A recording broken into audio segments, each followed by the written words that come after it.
Before the vote of the winter fuel allowance in the House of Commons, Labour held what was called a members' briefing. Now, briefing was definitely the right word for it because it was very brief. There wasn't much time for questions, let alone for MPs to share their opinions.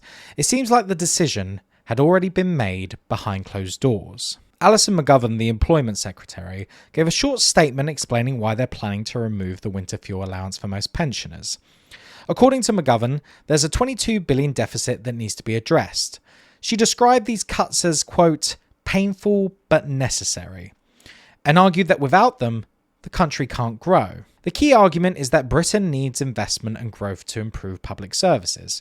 And, of course, McGovern reminded us of the chaos caused by Liz Truss's unfunded tax cuts. The government claims it's still protecting the most vulnerable pensioners.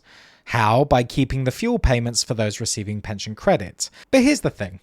McGovern admitted that up to 800,000 pensioners who are eligible for pension credit don't claim it. That's a big deal.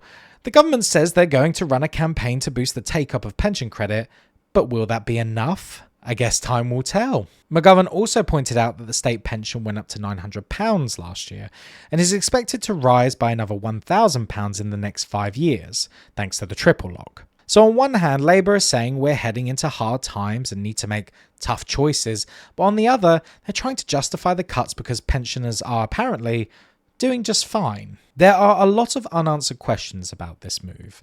For example, cutting the winter fuel allowance is supposed to save $1.5 billion. But wait a minute, that's a long way from the $22 billion deficit they're talking about. So what's really going on here? Most pensioners aren't exceedingly wealthy, so is this cut really targeting the right people? Charities like Age UK are worried about the impact of these cuts.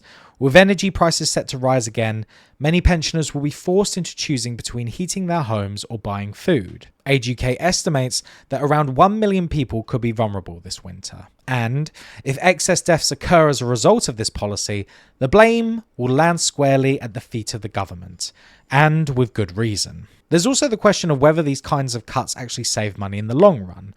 More ill health means more pressure on the NHS, and means testing benefits is an expensive process in itself. Universal benefits based on the principle that everyone pays taxes and national insurance, and therefore everyone should benefit from the system they've paid into. Keir Starmer has said that those with the broadest shoulders should bear the biggest burden. Well, he and his cabinet team are about to face a tough choice. Will they serve the interests of big business, or will they stand up for the millions of people who are crying out for real change? Thank you for watching. Make sure you like the video, subscribe to the channel, and subscribe to our newsletter at www.lefthorizons.com. We shall see you in the next video.